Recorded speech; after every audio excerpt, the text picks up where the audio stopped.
Millennium Stage Summer and Wingapo. My name is Diana Ezerins. I am the Director of Public Programs in the Social Impact Department of the Kennedy Center. We are here every single week showcasing a different cultural leader in our community and the communities they represent. Today we are with the Native American community, and it is my great honor to introduce our today's curator. She has been a longtime member of the Kennedy Center Community Advisory Board, probably over 20 years. Definitely at least 17. And she is also a member of our Culture Caucus, which is a group of 23 individuals and organizations we've brought together to put together events like this, as well as many others. Please join me in welcoming Rose Powhatan.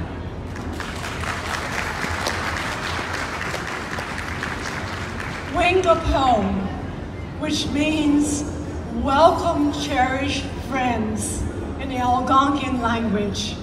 I am so happy to see you here on this beautiful sunny Saturday, now that the grounds have been cleaned thanks to our Creator. When I was told that we would have this gathering here of welcoming you all into our Indigenous village, I felt humbled, because Indigenous people have a responsibility to uphold the culture and traditions of their people. And for too long, our voices have been silenced. So we must speak the truth and let the voices of our ancestors and all of us who are here today to call testimony to who we are and what we're about. So I'm glad you're here.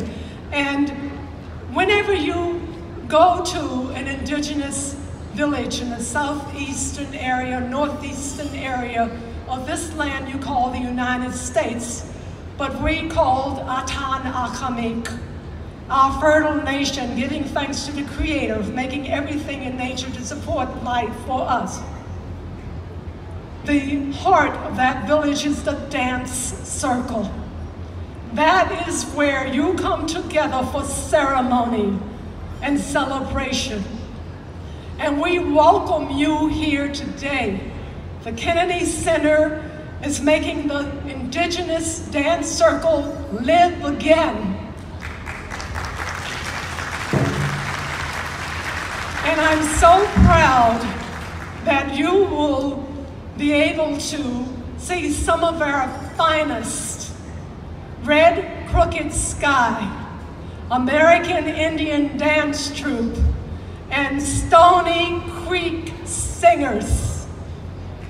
And on a historic note, yes, Kakokowes, the Queen of Pamunkey, was Queen of Washington, D.C. at one time too. And the people that you see on this drum, their ancestors were signatories of the Treaty of 1677. So we're seeing the promise of history come alive for us today. Anna, thank you.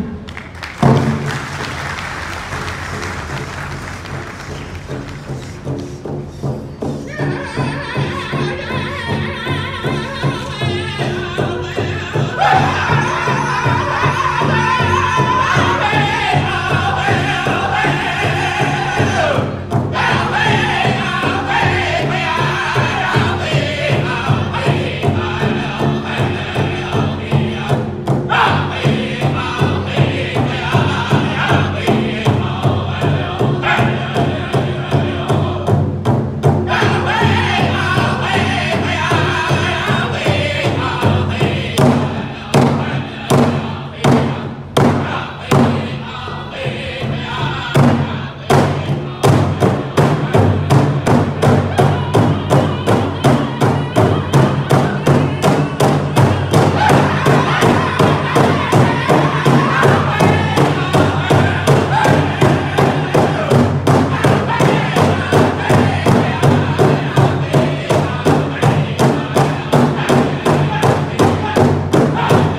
Ladies and gentlemen, put your hands together for Stony Creek, ladies and gentlemen, from North Carolina.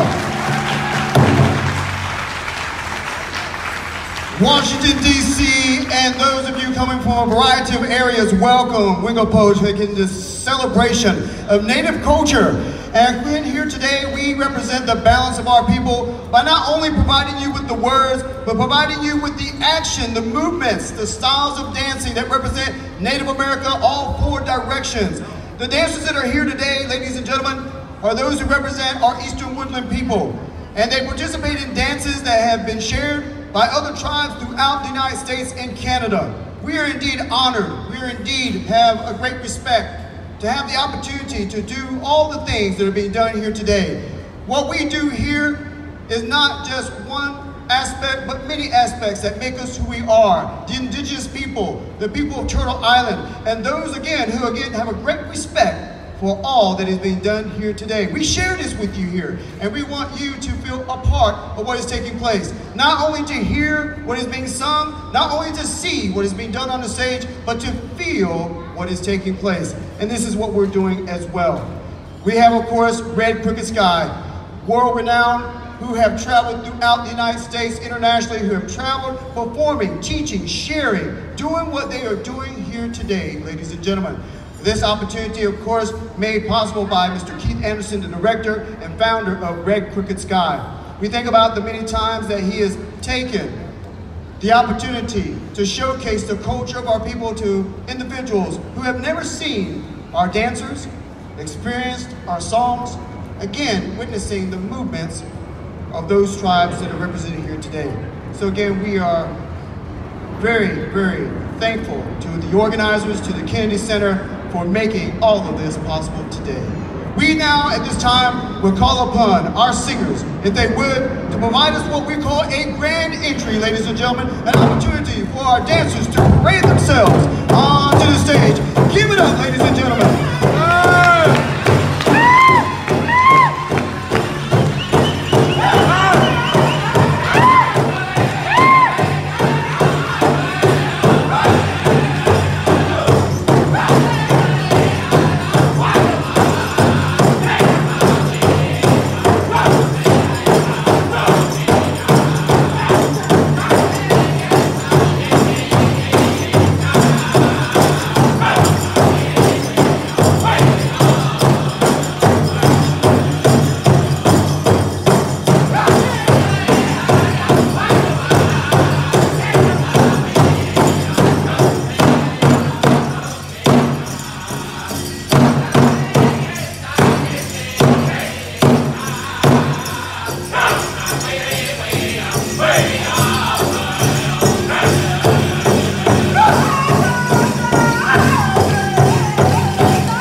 The first dance that we love to share with you here today is by the, of course, creator, founder, director of Red Crook-Ed Sky, along with a very special gentleman that will be joining him. We refer to this as men's northern traditional, ladies and gentlemen. It's a style that represents the warrior. Very easily to see when you know what to look for by the movement of their feet, always touching the ground, placing it one at a time.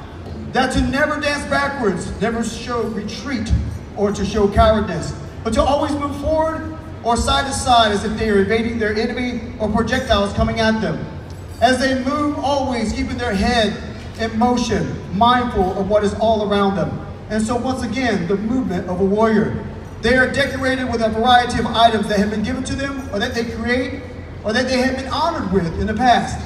As you will find that as they move about on this stage, not only decorated with items in their hands, but those items upon their back, their bustles made of eagle feathers, earned, given for again the great deeds that they have done, that other people have witnessed. And again, paying respect to that individual. We find that what they wear on top of their heads would represent the area that they're from, or perhaps trade items during that time of contact with Europeans and other people who were visiting our lands, of course, and who did remain, as we are very much well known. We find that when our dancers are out there moving about, telling you a story through their movements about a hunt, a battle, a situation, a conflict, but not using their words, but once again, the actions of their bodies. Ladies and gentlemen, let us have a round of applause for our men's northern traditional, the dance of the plains.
Traditional, ladies and gentlemen.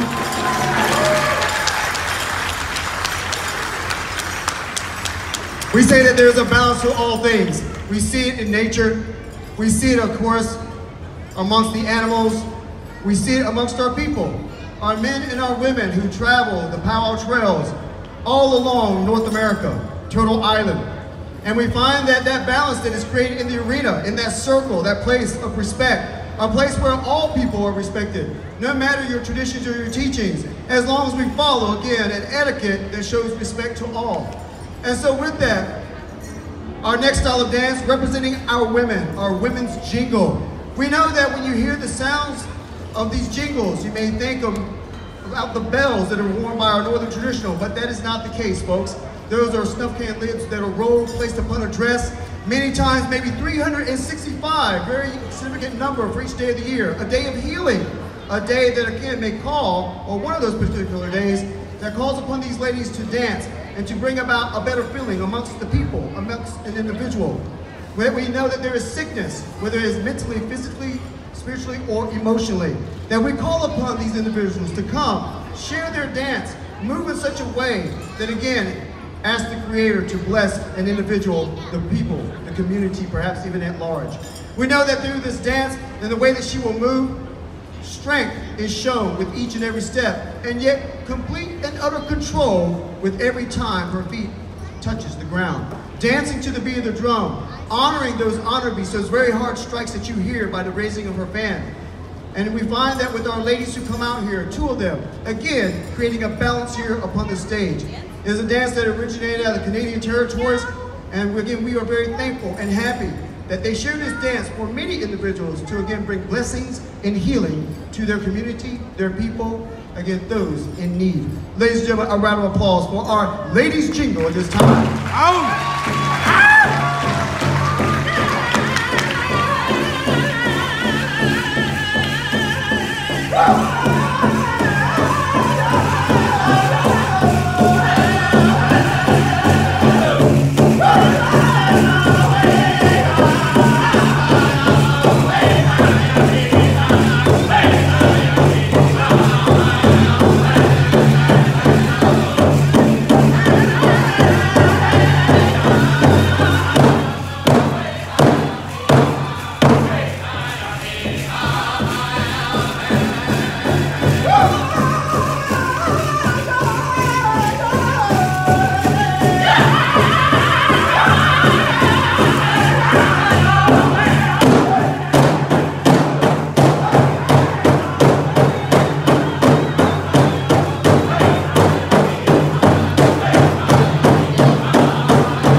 Ladies jingle.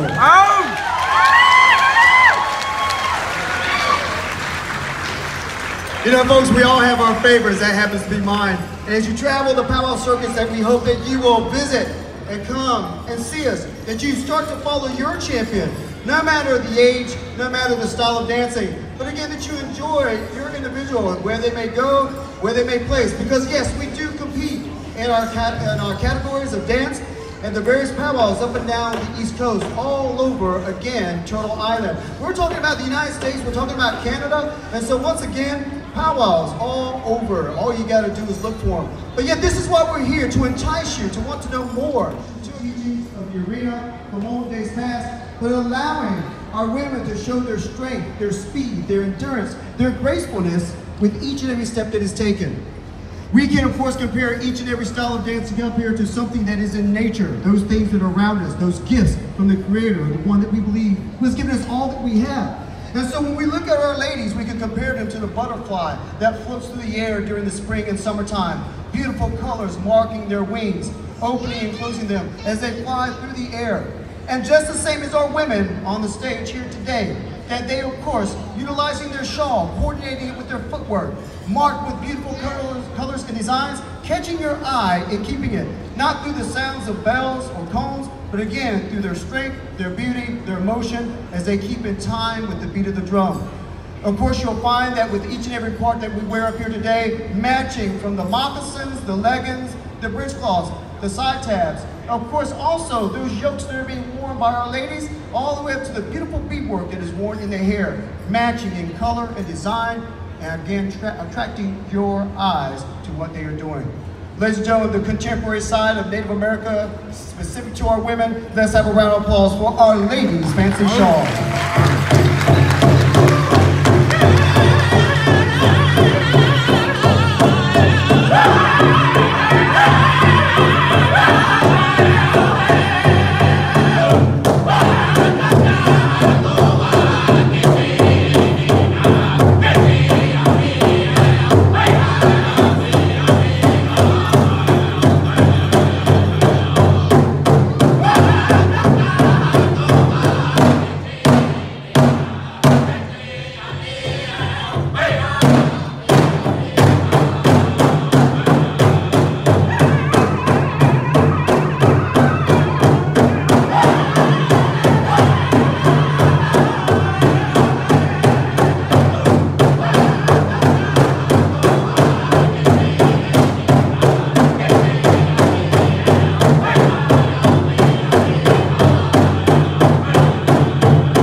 Y'all can do better than that. Give me one more for her. Give me one more for her. She danced hard out there.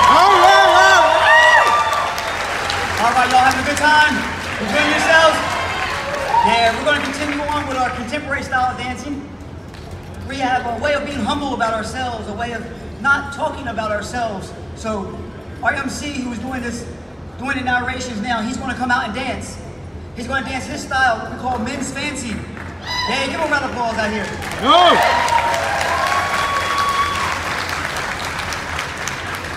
Our dance circles became small. You know, we didn't feel good about ourselves. We didn't want to come out and dance anymore. Like I said, we wanted to be the cowboy, not the Indian, because that's the way it was taught to us. That's the way it was beaten into us. So our dance circles became small, and a gentleman by the name of Gus McDonald, a Ponca Indian, he came up with his dance style. He watched those horses. He took the single bustle from our traditional dancers, that eagle feather bustle, and he used chicken feathers, and he dyed them bright colors. He came up with those old war dances, those old war dance songs. He made them super fast.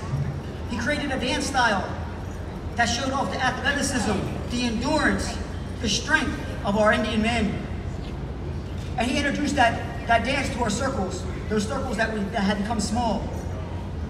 And within years, they said this dance, the fancy war dance, it spread like wildfire. Everyone wanted to become a war dancer. Everyone wanted to become a fancy war dancer. And so our dance circles, they became full again. Everyone had a sense of pride in this dance step. We travel out to powwows throughout this territory, throughout what we call Indian territory, and we compete for prize monies. It's very simple, the rules that we have to stay in time with the drum. So when that drum picks up pace, we have to pick up pace. Every time that drum hits and that beat begins, we have to put our foot down and dance with that drum. That was one of the rules that we had. The second rule was that we had to stay in time with the drum, and when that drum stopped, we had to stop on time. And a lot of times it's a contest between our singers and our dancers. The singers, they try to fool our dancers. They try to come up with a stop and have those dancers overstep. And Keith, he's such a professional. He's such an athlete that those singers, they were watching him out there dance, and he was jumping in the air. And they said, okay, stop this song while he's in the air. We're going to get him, he's going to overstep. But Keith was so good. When they stopped that drum, he was in midair, and he just hovered. He showed them how it's done. But put your hands together for Mr. Keith Colson, men's fancy dance. We got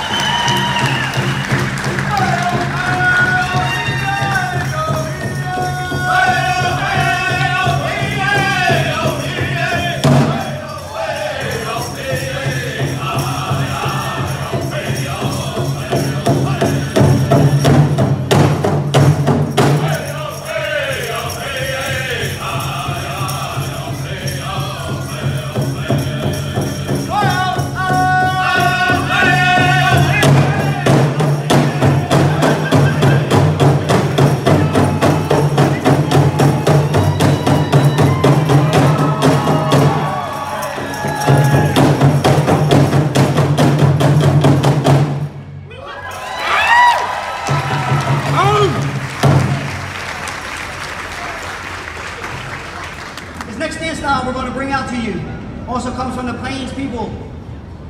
It was given to us. It's our men traditional dancers. They're going to give you what's called a secondary song. It's what we call a sneak up. This dance style, they're going to tell their story. It may be a story how they were out hunting and they snuck up on their prey that they were looking for. How they were going through that brush, that tall grass, and they snuck up on them and they caught that animal. Or maybe tell a story about when they were in a battle, how they stuck up and counted coup on our enemy. What I say by counting coup was meaning that it was very hard thing to do to sneak up to an enemy and not kill them. To go into an enemy's camp, make your way and sneak your way into the camp, and go up and maybe take the feather out of your enemy's head, or come up to him and smack him in the back of the head, and get out of the camp without getting caught. To get away with that, to come in there and maybe steal something that belongs to them. Go into your enemy. It was much more pride, much more honor to do that than it was to go in and take the life of your enemy. Because we never felt good about doing that. It was never a good thing to take the life of another, because the Creator gave us that life. And so our warriors, they would go out and they would count coup on one another. they would sneak into those camps. And these dancers, they're going to come out and do the sneak up. They're going to show you how they would go in and maybe count clue, or how they would go out on their hunt. We asked Stony Creek to give us that appropriate song. Get your hands together for our men's traditional sneak up. Here we go.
You know, folks, we've been showcasing to you dances that represent individual styles of dancing. You have found that even as we stand up here on stage, as we came out here in the arena, that we did not make a physical contact with one another. It is true, we do have a bubble around us at times, and of course, until we really get to know you, or again, create a friendship, a bond, that we're mindful of how close people get to us. We keep that same respect in the arena, so you won't find whether there's 5, 50, 500, or 3,000 dancers in one arena, that they don't make a physical contact. They don't interfere with one's prayer and motion, is the way that I've been taught. When we dance, that we do not make our way in front of an elder at times as a young person. And these are the things that show that courtesy, that respect for each other in that arena, no matter what tribe, what clan, what society, what band that you belong to. Well, now we'd like to share with you the times that we do come together, that we do hold hands. And this is where many of our Native families started, because of a young man looking at a young lady from across the arena and waiting for that two-step to be called by the master of ceremonies, that would give him that opportunity to walk up to her and ask her, would you please dance with me? And again, that is how many of our people who came together as one, that's how it started. So for all of you out there, raise your hand if you're with your sweetheart today. All right, that's right, represent. Now those of you who are single, raise your hand. Now let me ask you this, how many of you are single for the day? Ah, yeah, there we go, right? But again, folks, it is about coming together in a good and respectful manner. To be respectful of that young lady, that first impression. And this is how some, if not many, of our people came together as one. Ladies and gentlemen, we call this the two-step.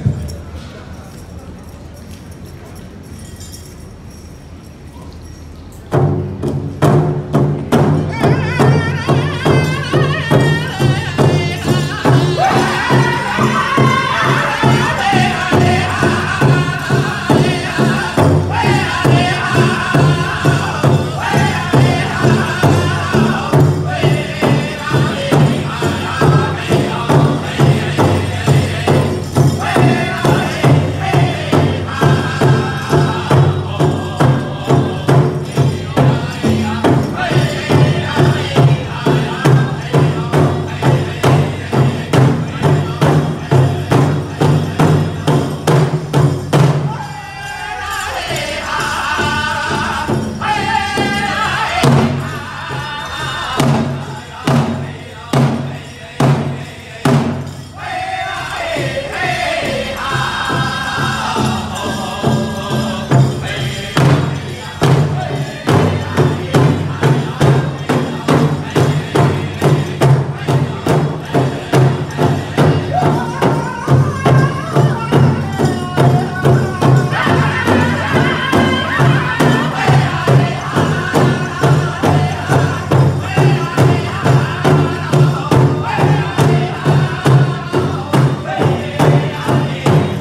partners here on the stage. They are both couples partners in life, ladies and gentlemen.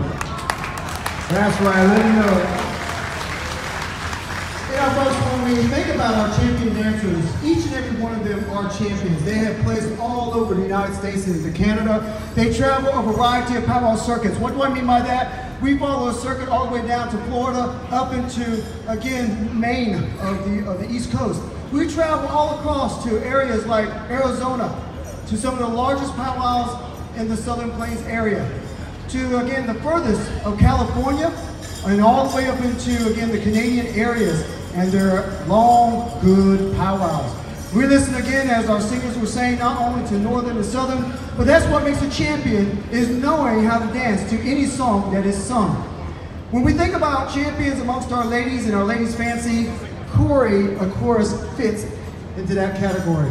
We're going to be bringing her back out in reference to a style of dance that would be considered a secondary song for contest. It is a song that many times might be used to break the tie between two dancers who are just so good that song after song might be required to see who might just give a glimpse of a mistake, or one who might dance just a little harder, a little stronger, and provide that one extra style step that makes the judges go wow. And this is something that Corey has done time and time again at various powwows up and down the East Coast.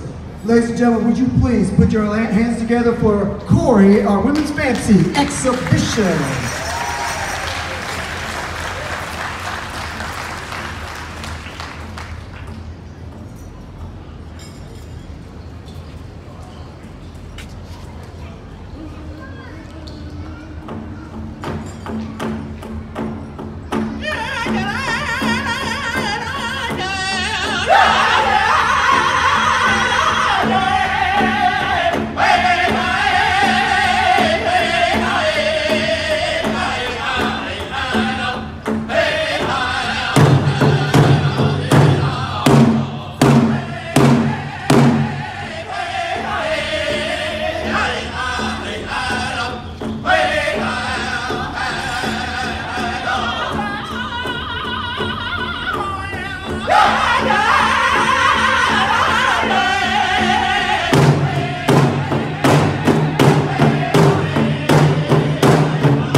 Ladies and gentlemen, Women's Fancy.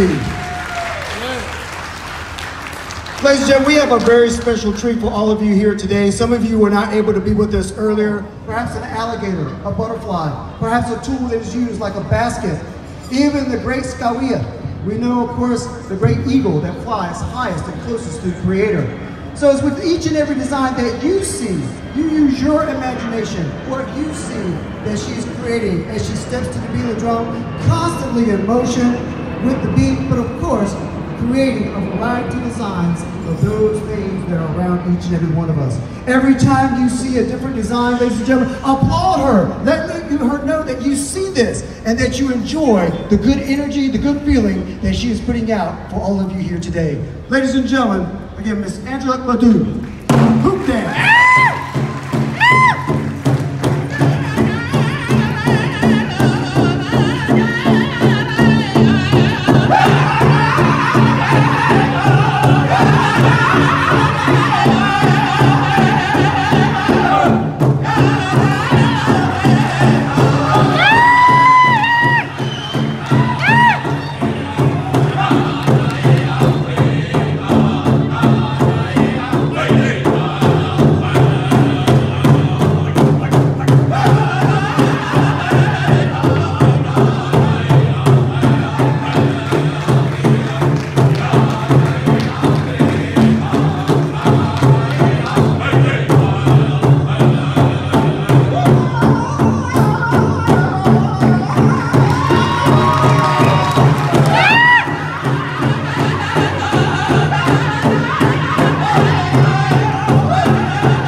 You know, it's amazing.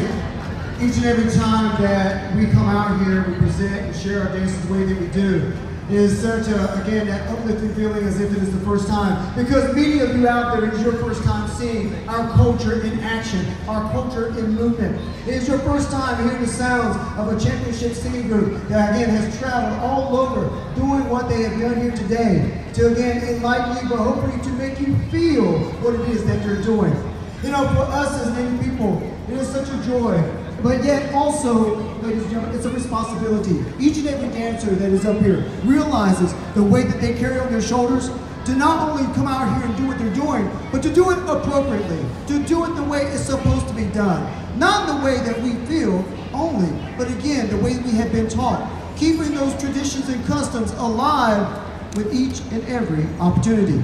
We know that as we dance and we leave here today, our hope is that what you have seen, what you have heard, that you will share with other people, that you will speak about the Kennedy Center, that you'll speak about, again, the Advisory Council, and all the people who played such a very special part behind the scenes to bring all of this together. That you will, again, visit with our vendors, our traders, our artists, who have brought their special talent to you to see, perhaps to purchase, and again, to represent who they are and where they're from. Representation, so important.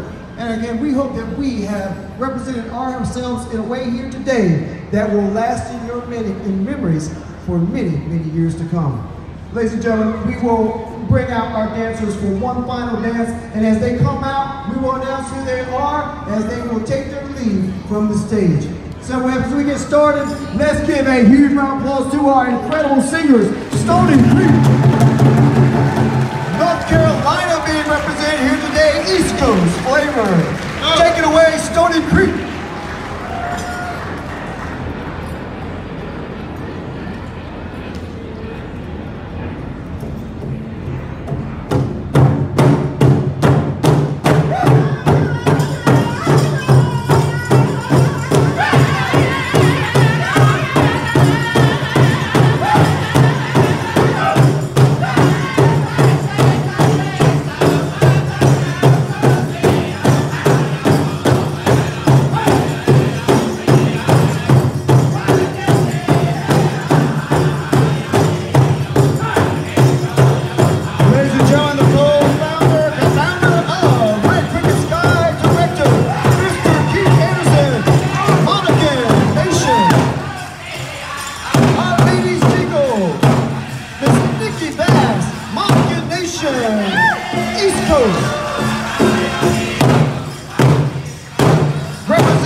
All right, let's hear it again one more time. Bring Crook-Ed Sky. Oh! Start Creek Singers! Oh! You guys enjoy yourselves out there? You all enjoying this? Yeah! All right, well, you're here